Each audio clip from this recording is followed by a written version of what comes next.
हिमाचल सरकार में लोक निर्माण और खेल मंत्री विक्रमादित्य सिंह जी,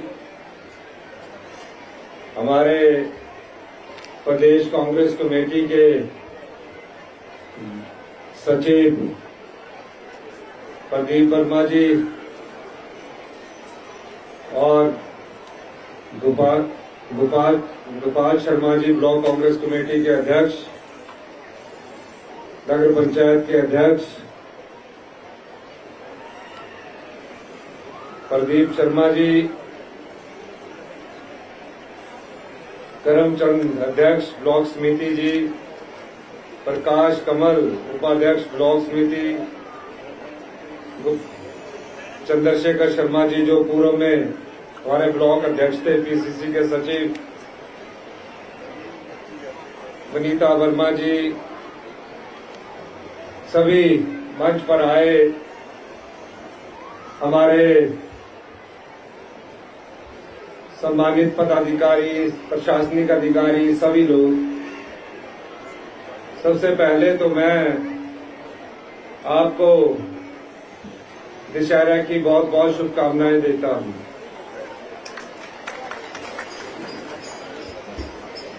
चालीस साल पहले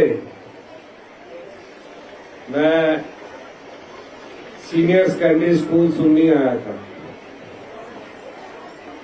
तब मैं स्कूल में पढ़ा करता था और छोटा शिमला स्कूल से डिबेट डिक्लेमेशन कंटेस्ट था।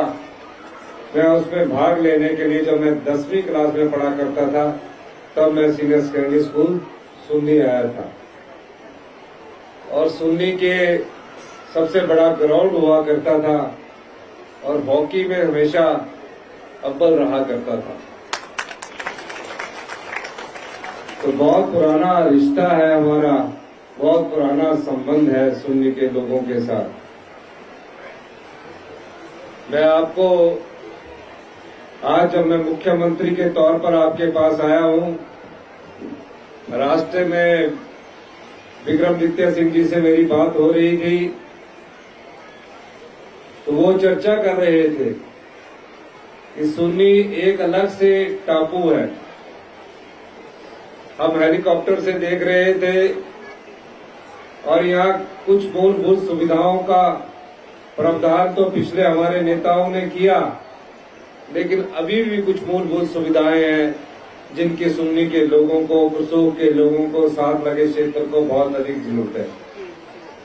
और ये मैं बात जानता हूं क्योंकि सुन्नी एक ऐसा क्षेत्र है, बीच में एक ऐसा टापू है जहां सभी लोग आते हैं। अब इसमें किस प्रकार से हमने आगे बढ़ना है, मेरा इनसे उस दृष्टिकोण से चर्चा हुई है। मैं कुछ बातें आपके साथ कहना चाहता हूं। आप जानते हैं कि हिमाचल प्रदेश इतिहास की सबसे बड़ी त्रासदी के दौर से गुजर रहा है। ऐसा तबाही का मंजर हमने अपने जीवन काल में पहले कभी नहीं देखा।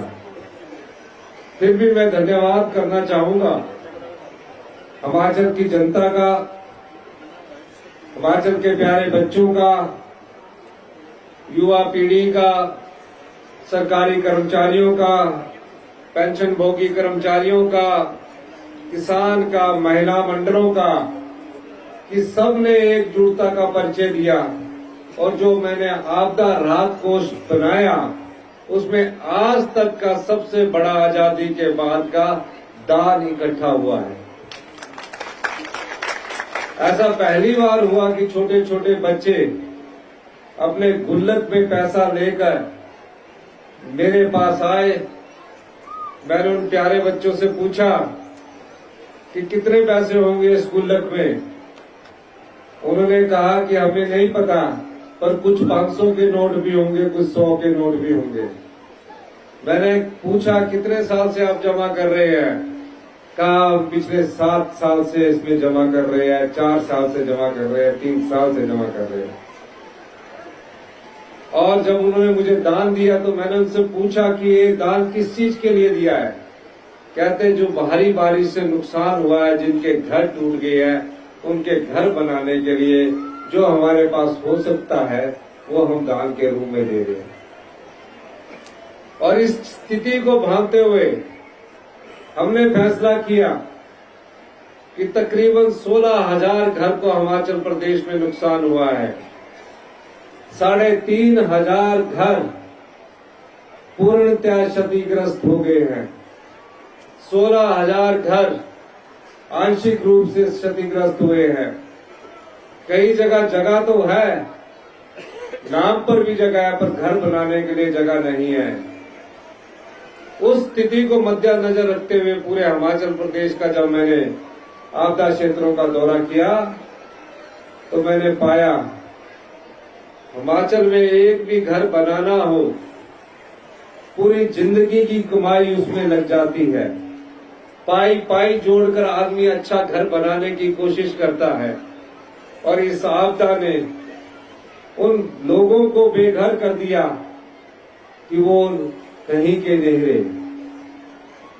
सबसे पहले तो हमने उन्हें राहत शिविरों में रखा, फिर कहा कि जहां भी आपदा प्रभावित लोग हैं उन्हें गांव में 5,000 रुपये किराए का मकान और शहर में 10,000 रुपये किराए का मकान लेने की अनुमति दी।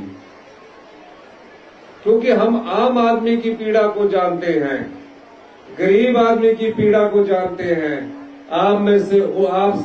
आप जैसे परिवारों से उठकर हम राजनीति कर रहे हैं और आज मैं इस राजनीति के द्वारा आज मुख्यमंत्री की कुर्सी पर पहुंचा हूं।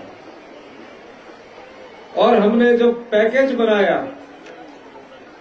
तो मैंने खुद सोच विचार किया इस पैकेज का।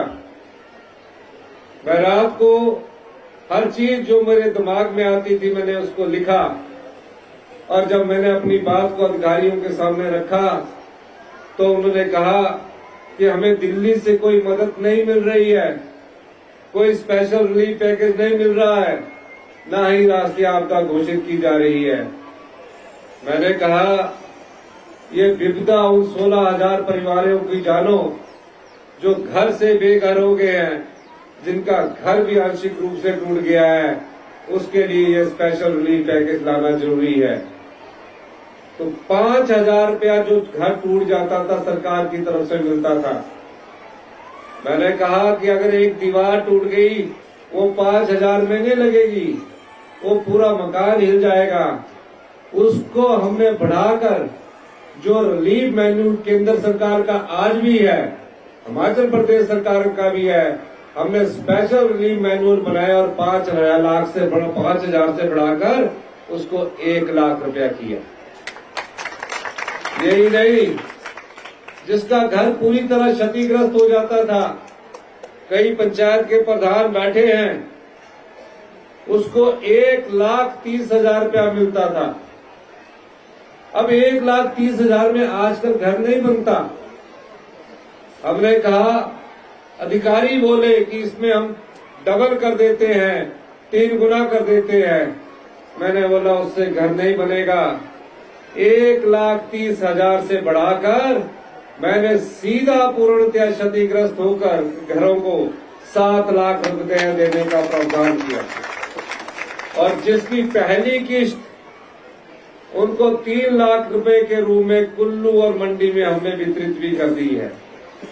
और ये भी कहा कि जहां वो घर बनाने जाएगा वह पानी का नलका उनको मुफ्त में दिया जाएगा, बिजली का कनेक्शन मुफ्त में दिया जाएगा, और सीमेंट की बोरी 280 रुपए प्रति बैग के रूप में उपलब्ध करवाई जाएगी, जो सरकार द्वारा उपलब्ध करवाई जाएगी। अब उनका पुनर्वास का काम है और हम उस कार्य को कर रहे हैं। लेकिन भारतीय जनता पार्टी के लोग आकर राजनीति ही करते हैं और हमेशा जनता को ठगते आ रहे हैं। जब विपदा आई, हमारे मंत्रिमंडल के सभी सदस्य, चाहे वो कोई भी था, विक्रमादित्य, मुकेश अग्निहोत्री, सब लोग सड़कों में थे। मैं खुद रात के 2-2, 3-3 बजे तक सड़कों पर रहा हूं, रिपोर्ट करता रहा हूं और जनता से ये पूछने की कोशिश करता रहा हूं कि आपको तकलीफ क्या है। आप जानते हैं कि जब बिजली चली जाती है पहाड़ में तो वो हफ्ते भर तक तो लाइनमैन ही ढूंढने को नहीं मिलते थे। जब कुल्लू में बिजली चली गई, पूरा जिला में बिजली चली गई, सड़कें तबाह हो गई, पानी आना नलकों में बंद हो गया, हमने 48 घंटे में कुल्लू जिला में पानी भी उपलब्ध करवाया, बिजली भी उपलब्ध करवाई और सड़कें भी उपलब्ध करवाई। ये सरकार की कटिबद्धता है, ये सरकार का जिम्मेवारी है। ये मैं इसलिए कह रहा हूं। और ये लोग क्या कह रहे थे, इन्हें राजनीतिक रोटियां सेकने की लगी हुई थी। ये लोग कह रहे थे विधानसभा का सेशन बुलाओ, हम चर्चा करना चाहते हैं, ये जो आपदा आई है इस आपदा के बारे में हम चर्चा करना चाहते हैं। मैंने उस समय भी कहा कि इस समय राजनीति करने का समय नहीं है, इस समय उन विपदा पड़े परिवारों के साथ कंधे से कंधा मिलाकर चलने का समय है जो जिनका सब कुछ तबाह हो गया। लेकिन ये लोग हर दिन राजनीतिक बात करते रहे और विधानसभा सेशन बुलाने की बात करते रहे। हमने विधानसभा सेशन बुलाया और जब विधानसभा का सेशन बुलाया हमने कहा भी अब चर्चा कर लो, और चर्चा करने की बात आई तो 3 दिन तक चर्चा करते रहे। हमने कहा कि अब हिमाचल की जनता के साथ खड़ा होने का समय है। ये जो संकल्प हम लाए हैं, इस संकल्प के माध्यम से हम भारत सरकार से ये अनुरोध करते हैं कि कम से कम हमें राष्ट्रीय आपदा घोषित किया जाए, जैसे कि भुज और उत्तराखंड में घोषित की थी। यही नहीं, और स्पेशल रिलीफ पैकेज दिया जाए।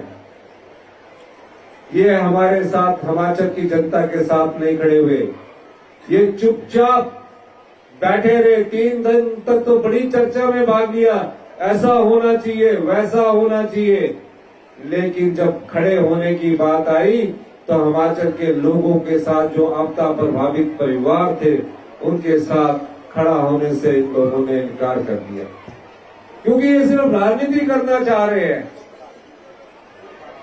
और हमने उन परिवारों को 3 महीने में ही 7 जुलाई को आपदा आई और हमने 30 सितंबर और आज पिछले कल ही हमने उन्हें पुनरुत्थान और पुनर्वितरण के पैसे भी दे दिए।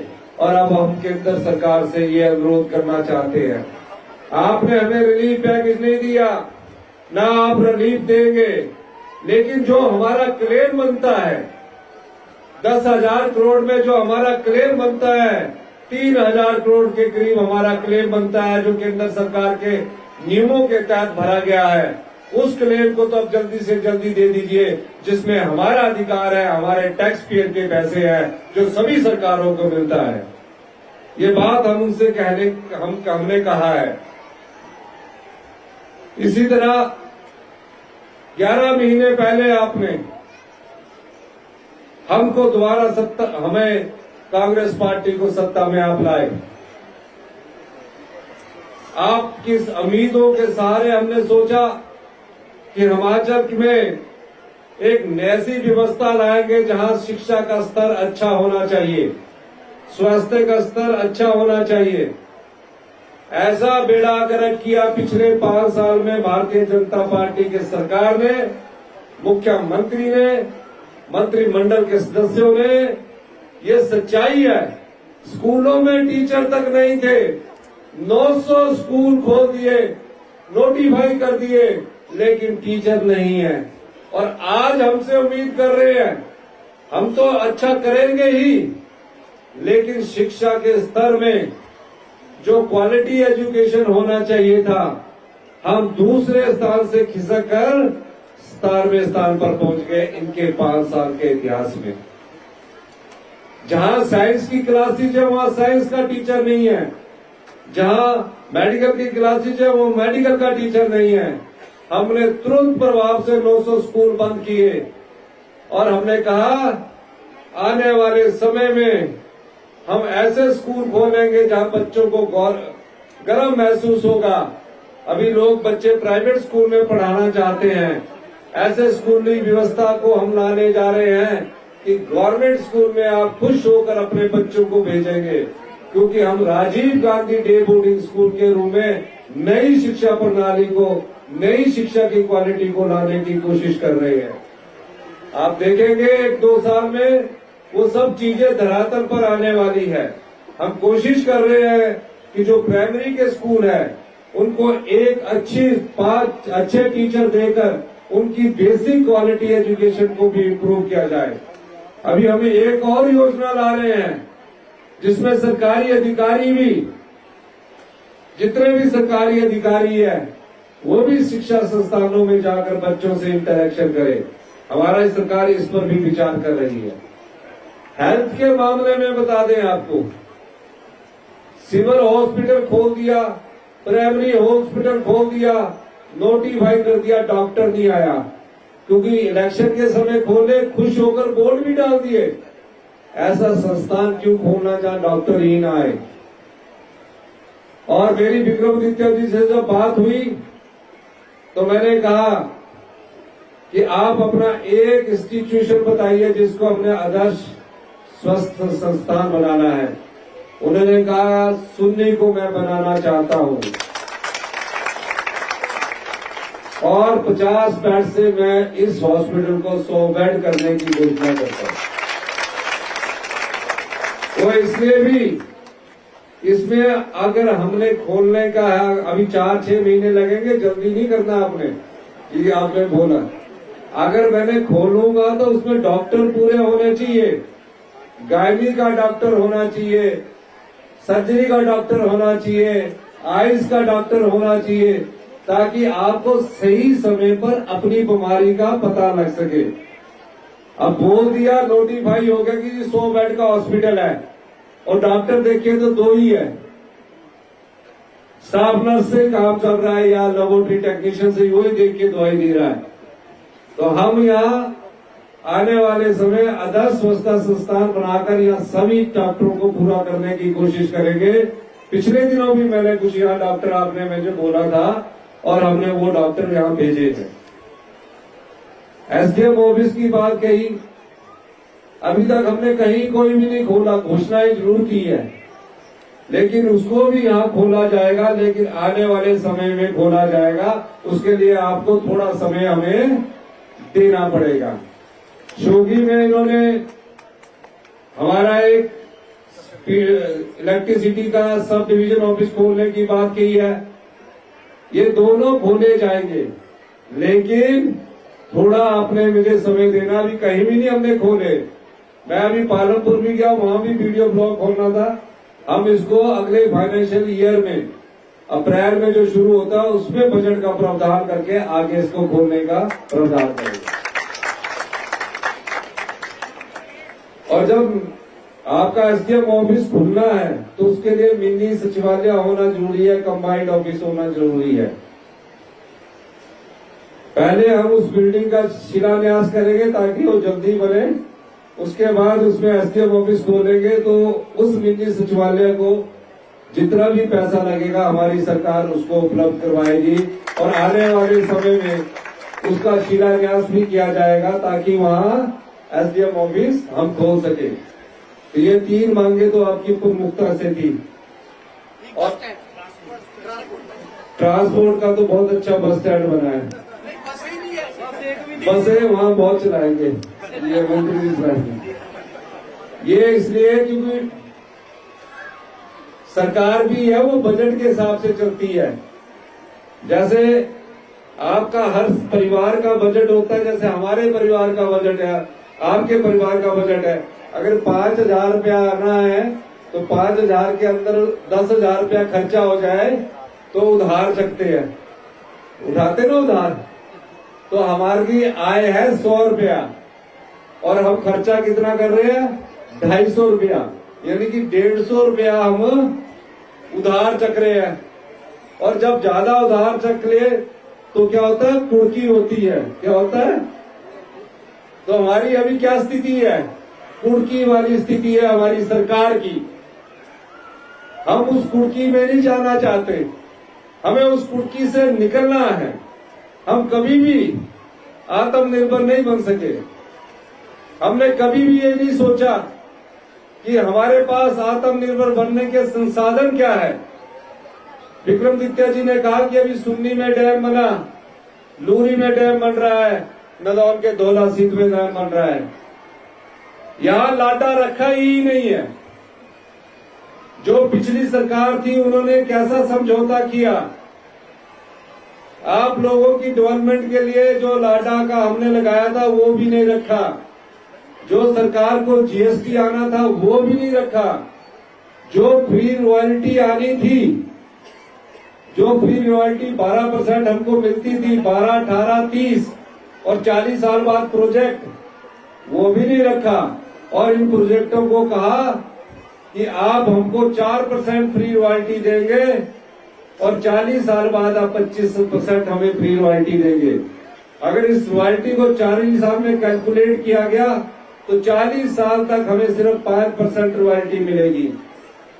मुझे जब इस चीज का पता लगा, मैंने तुरंत अधिकारियों की बैठक बुलाई और मैंने कहा या तो HABNL हमारी जो शर्तें हैं 12%, 18%, 30% और लाडा, ये हमें उपलब्ध करवाए, वरना हम इस प्रोजेक्ट को कैंसिल कर रहे हैं। हम इस प्रोजेक्ट को टेक ओवर कर लेंगे।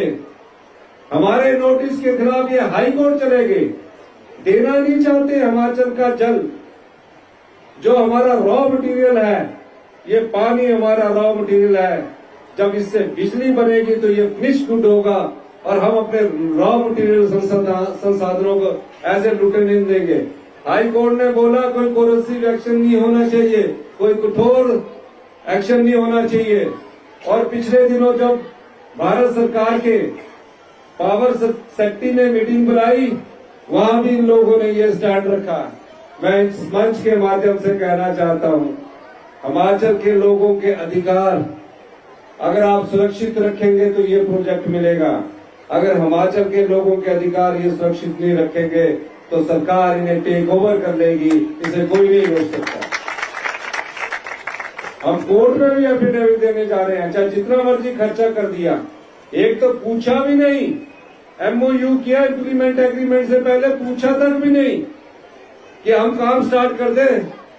तब हिमाचलियों को पूछना भी नहीं, देना भी कुछ नहीं, तो हमारे को किस चीज की इन्वेस्टमेंट लेनी है? अगर आपने हिमाचल को कर्जे के बोझ से निकालना है तो दो चीजें हमारे पास है, एक पानी और एक टूरिज्म। इसके अलावा हमारे पास कुछ नहीं है। पहाड़ी क्षेत्र है, थोड़ा बहुत अनाज अपने खाने के लिए होता है। इसीलिए हमने नीतियों में परिवर्तन किया है और हमने कहा है कि 4 साल में हम अपनी अर्थव्यवस्था को पटड़ी पर लाएंगे। आज हिमाचल के लोग चंडीगढ़ में जाके छोटे छोटे काम कर रहे हैं, 10,000, 15,000 का काम कर रहे हैं। क्यों कर रहे हैं? क्योंकि जो हमारे संसाधन थे वो हम लुटाते जा रहे हैं। हमने उनसे सोचा भी नहीं कि इस पानी से हम ही बनाए ताकि गरीब आदमी का भला हो सके। हमने इस साल नीतियों में परिवर्तन किया है और मैं इसीलिए दावे से हर जगह एक बात बड़े विश्वास के साथ कहता हूं कि हम अपनी अर्थव्यवस्था को 4 साल में पटड़ी पर लाएंगे। 4 साल में और 10 साल में 10 साल में से 10 महीने बीत चुके हैं। हम 10 साल में हिमाचल प्रदेश हिंदुस्तान का सबसे समृद्धशाली और अमीर राज्य बनेगा। हम अपनी नीतियों के द्वारा ये परिवर्तन लाने जा रहे हैं। ये लोग बड़ी बड़ी बातें करते हैं। भारतीय जनता पार्टी के लोग झूठ के अलावा कुछ नहीं कर रहे हैं आजकल। बस किस कुर्सी मिल जाए, ये कुर्सी के लिए कुछ भी कहने को तैयार है। हमने कई बार कहा है, हम कुर्सी के लिए नहीं आए हैं, हम सत्ता में सत्ता सुख के लिए नहीं आए हैं, हम व्यवस्था परिवर्तन करने के लिए आए हैं। जहां आम आदमी को न्याय मिले, गरीब आदमी को न्याय मिले, किसान को न्याय मिले, महिलाओं को सम्मान मिले और बच्चों को अच्छी शिक्षा मिले। आम आदमी को अच्छा हेल्थ सिस्टम मिले, इस दृष्टि से हम काम कर रहे हैं। कुछ ही दिनों में आप देखेंगे पूरे आपके जितने भी लोग हमारे यहाँ बैठे हैं, दिसंबर तक आपको हेल्थ का एक कार्ड मिलने वाला है। आप कहीं भी जाएंगे चेक करवाने के लिए, अगर आप सुन्नी में चेक करवाएंगे और उस पर्ची को दोबारा बनाने की जरूरत नहीं होगी, उसमें जो लिखा होगा। उसके बाद आप आईजीएमसी शिमला में जाएंगे, बिलासपुर में एम्स में जाएंगे, आपको पर्ची और कागज ढोने की जरूरत नहीं। आप अपने नंबर बताएंगे, आपका पूरा हेल्थ सिस्टम का रिकॉर्ड आ जाएगा। हमारे लोग उस दृष्टि से आपकी सेहत के लिए कार्य कर रहे हैं। तो ये हम कुछ चीजें आपके साथ दशहरे के शुभ अवसर पर ये भी कहना चाहते हैं, आपको विश्वास रखना है। 1-2 साल में चीजें धरातल पर आएगी, और जब धरातल पर आना शुरू होगी 2-3 साल में, आप फख्र महसूस करेंगे कि हिमाचल प्रदेश अपनी पुनः उसी व्यवस्था की ओर बढ़ रहा है जिस व्यवस्था को तहस नहस पिछली बीजेपी सरकार ने कर दिया था।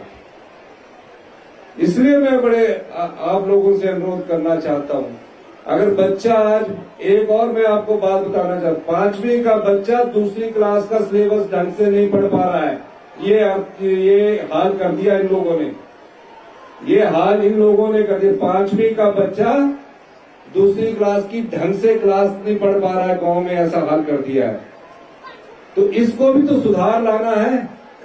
इस सुधार में हमने बहुत महत्वपूर्ण परिवर्तन करने जा रहे हैं, लेकिन परिवर्तन तब हो सकता है जब जनता हमारे साथ खड़ी हो। हम जनता से उम्मीद करते हैं कि आप हमारे साथ खड़े होइए। 4 साल बाद आप उसको चाहेंगे कि हमने ये परिवर्तन किया है। इन्हीं शब्दों के साथ एक बार फिर से मैं माननीय विक्रमादित्य जी ने